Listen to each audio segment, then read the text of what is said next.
Hola a todos, bienvenidos a una nueva emisión de Mapa Educativo, como todos los martes a partir de las 23 horas a través de Canal 12 de CCC con 7 reiteraciones en la semana. Como ustedes saben, armamos semana a semana la agenda de los temas educativos que nos interesan y es en función de esa agenda que convocamos a los más importantes especialistas a nivel nacional y local.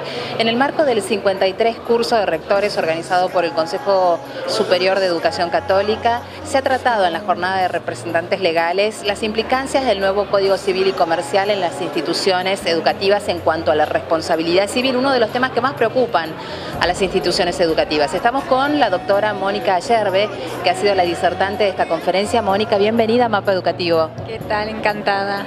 Bueno, contanos, Mónica, ¿cuáles han sido los principales temas que has abordado en la conferencia? Bueno, el título, como vos bien dijiste, es la responsabilidad civil de los establecimientos educativos en el contexto del nuevo Código Civil y Comercial que rige en la Argentina desde agosto del 2015. Pero me pareció interesante proponer brevemente primero un contexto de la sanción de este nuevo código como un código que legisla sobre los nuevos derechos.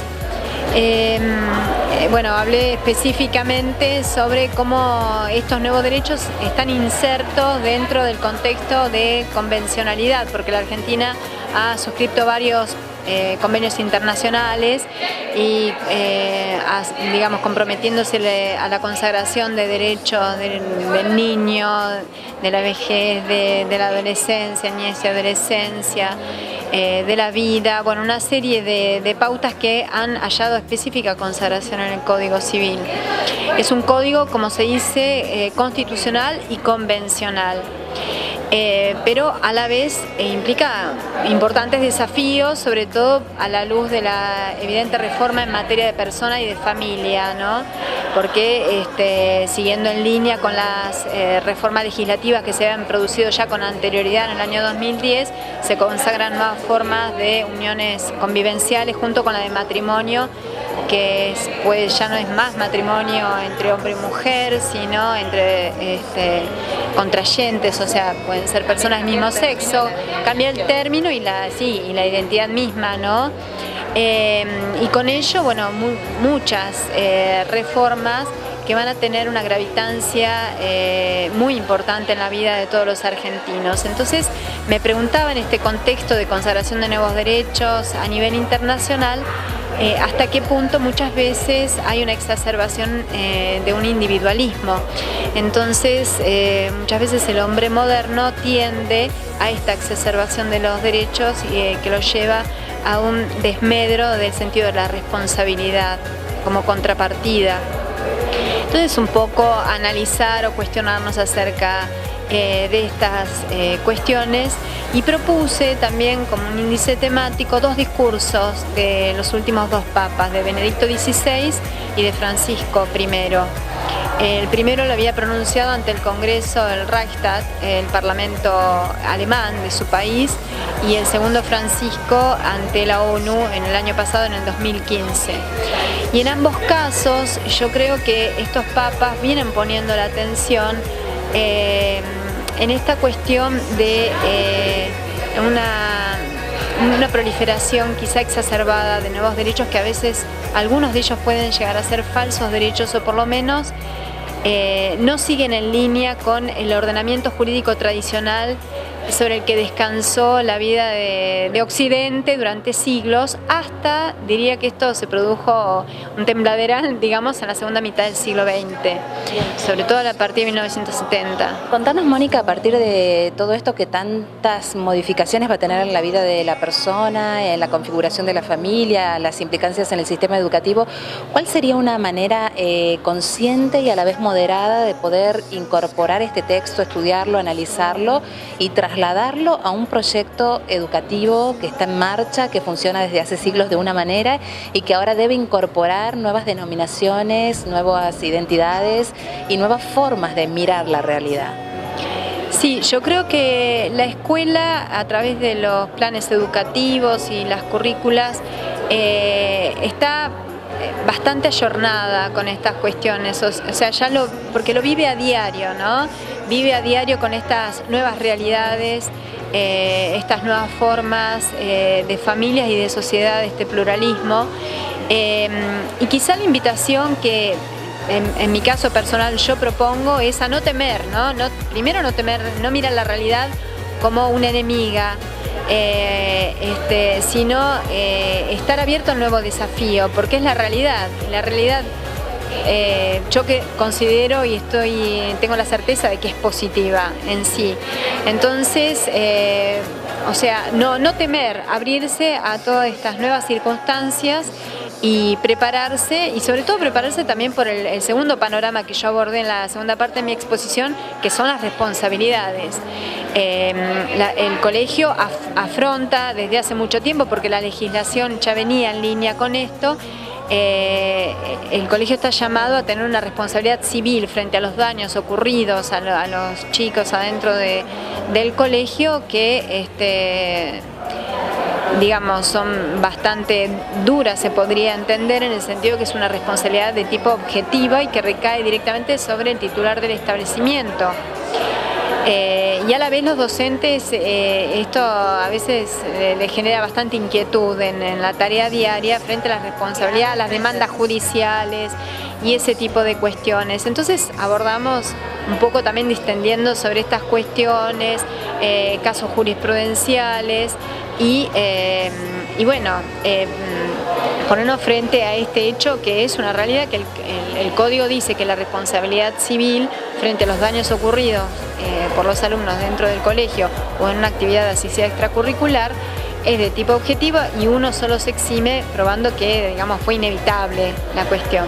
Creo que lo peor que le puede pasar a una institución educativa es trabajar en un contexto de miedo, a donde la ley impone un encorsetamiento del proyecto educativo. Entonces nos parece a nosotros importante abordar con especialistas la necesidad de salir al cruce de lo que nos está pasando y de ser protagonistas de la realidad que nos toca vivir. ¿Cuál ha sido la reflexión y cuáles son los casos concretos que nos podés contar para que todos aquellos docentes que están mirando el programa, o aquellos papás que dicen qué me va a venir a pedir mi hijo ahora con este nuevo código y qué voy a tener que ceder a nivel familiar, tengan tranquilidad y sientan que lo más importante por ahí es la formación que uno da en la casa y el proyecto en sí mismo, más allá de una ley que, si nos ponemos a ser muy estrictos, muchas veces en la Argentina vivimos en muchas situaciones al margen de la ley, y esto no implica que una persona en su casa no haga cumplir esa ley que existe. Sí, yo diría que así, reflexionando sobre las dos aristas de mi presentación, pareciera que por un lado hoy en día hay una proliferación tremenda de los derechos. O sea, hoy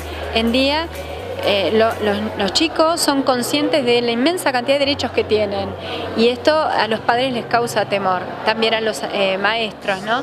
Y por otro lado, los maestros se enfrentan con un régimen de responsabilidad que viene siendo muy firme en este sentido de responder frente a los daños ocasionados. Entonces, todo eso puede, tanto la exacerbación de estos derechos, estas autonomías de las voluntades, cierto individualismo, puede generar situaciones conflictivas, pero a mí lo que me parece interesante es tomar esto realmente como una ocasión, ¿no?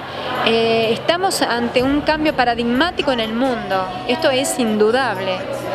No sé, desde las inmigraciones que están ocurriendo en Europa hasta lo que sucede en Latinoamérica, son cambios paradigmáticos que en lugar de uno estar encerrándose como en un búnker miedoso, intentando que no entre la luz del mundo, lo que está llamado es abrirse a la vida y encontrarnos entre nosotros. Hoy en la mañana una abogada muy atinadamente hablaba de un quiebre de la relación de confianza, ¿no?, en la comunidad educativa, entre los padres con los docentes con los chicos, todo el mundo. Probablemente, claro, hay como barreras y uno está a la defensiva de los ataques, ¿no? Y la verdad que nada es más pernicioso que esto contra la tarea educativa. A mí me parece, lo hablo también como mamá, ¿no?, pero también en cualquier actividad, porque en cualquier actividad a uno le causa temor, digamos, la gran cantidad de responsabilidades que está llamado a asumir. Y sin embargo, uno no puede dejar de verlo como un desafío enorme y al otro como un bien, ¿no? Si uno parte de la hipótesis de que el otro puede llegar a ser un bien para mí, y es un bien para mí, para mí, aunque tenga que yo cambiar mi manera de abordar, mi manera de tratar y mi enfoque, me parece que es enriquecedor. Y el derecho, bueno, en definitiva, de alguna manera nos tiene que auxiliar para dar un cauce a todo esto, no para atemorizarnos, sino para ser responsables. Y este llamado a la responsabilidad del código me parece una cosa loable y elogiable desde todo punto de vista, porque uno no quiere ser un irresponsable, estamos llamados a ser responsables y bueno, eso nos causa temor, pero debemos hacerlo. Me gustaría retomar un tema que suena ahí mucho en los correos electrónicos que llegan, en las comunicaciones que mantenemos con los televidentes que se acercan por diferentes inquietudes, y que es esta exacerbación de los derechos. Chicos que se sienten desde muy pequeños empoderados, lo describió un psicólogo como el síndrome del emperador o la emperatriz en la casa, que reclaman sus derechos porque son muy conscientes de ellos. ¿Cómo se equilibra esto en la formación de un esquema familiar básico, mamá, papá, hijo, y en la comunidad educativa, donde tiene que haber límites que no sean de pronto asociados al autoritarismo o a algo que viene impuesto sin una razón necesaria? Bueno, realmente me parece que has puesto el dedo en la llaga de uno de los grandes temas conflictivos que hoy se avecina, que es la cuestión de los, como la ley lo llama, los niños, niñas y adolescentes. Es cierto que ha habido un empoderamiento y a menudo exacerbado. Lamentablemente yo sé que esto no a veces no suena políticamente correcto, pero a menudo carece de razonabilidad ciertas digamos, derechos que se consagran a ese nivel, que se reconocen ciertas cuestiones de los niños como una autonomía que no se condice con su real necesidad de crecer en una relación de afecto paternal, ¿no? Y familiar, en un contexto familiar.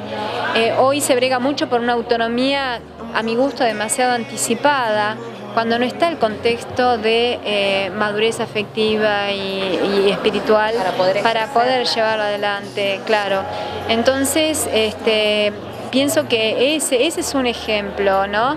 Pero en general, por eso es un ejemplo más la cuestión de los niños, muchas veces de este ejemplo de la necesidad del hombre de liberarse de toda atadura, ¿no? De una autonomía y rápidamente a una libertad.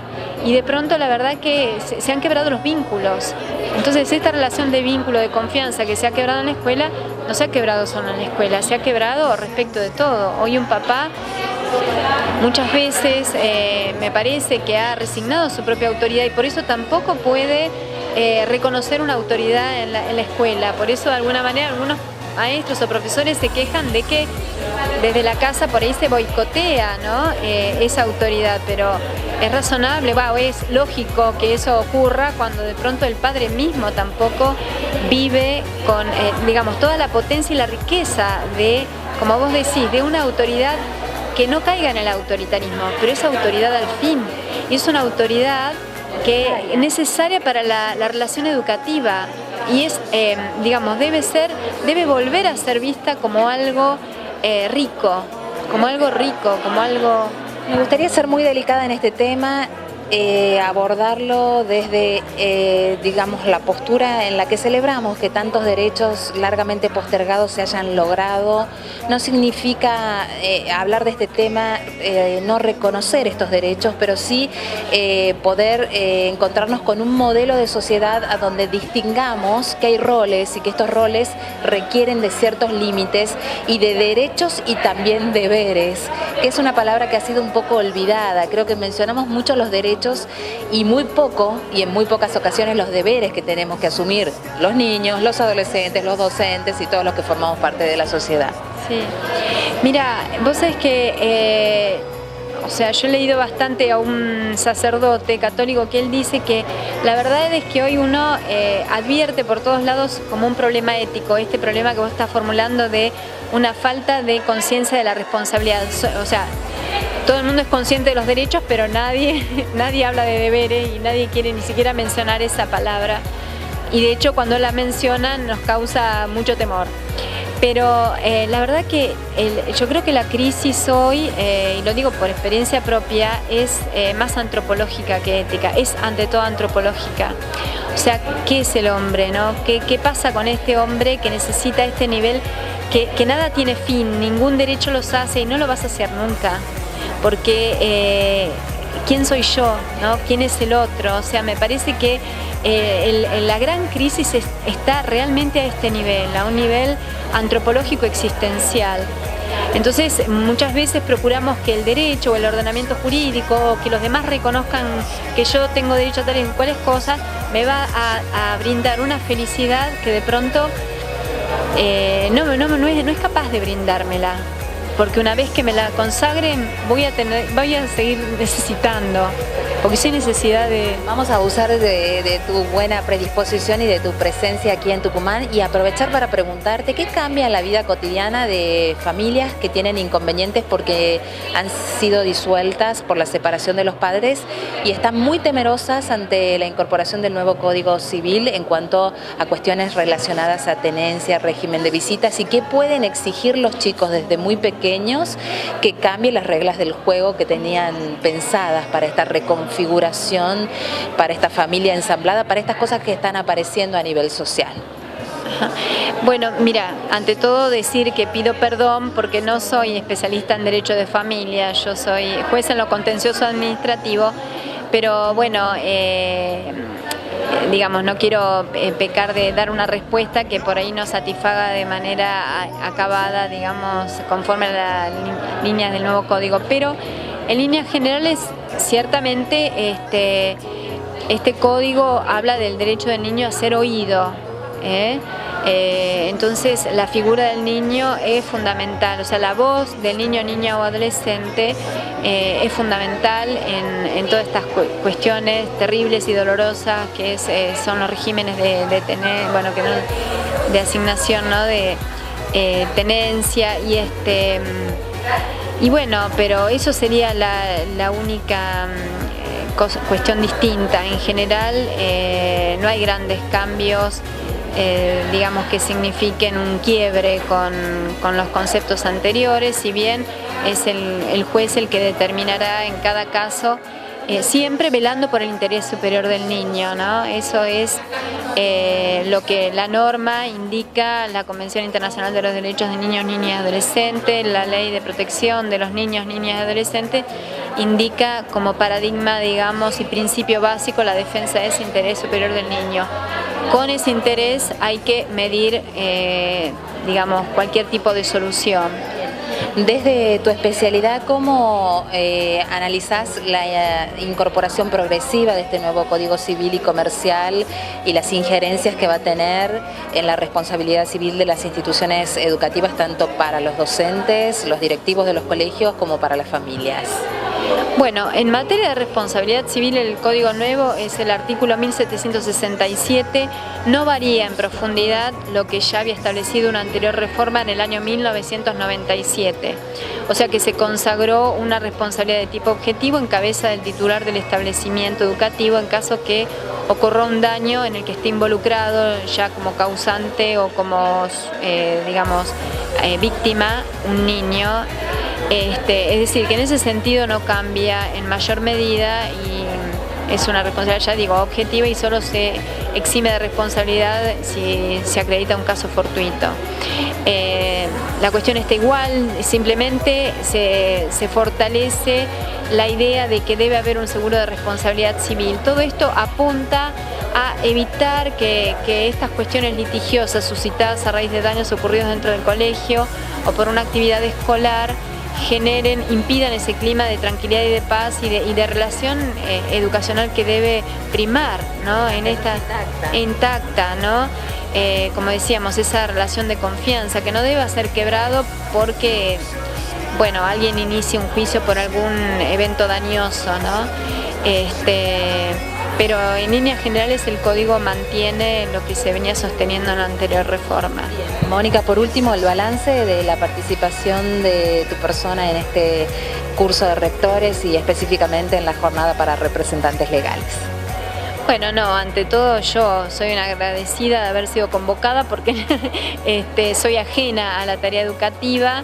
Ya digo, mi única tarea educativa es como mamá, pero bueno, me interesó profundamente el tema porque sí intervengo muchas veces en juicios iniciados contra colegios públicos, en realidad porque es el foro en el que yo trabajo.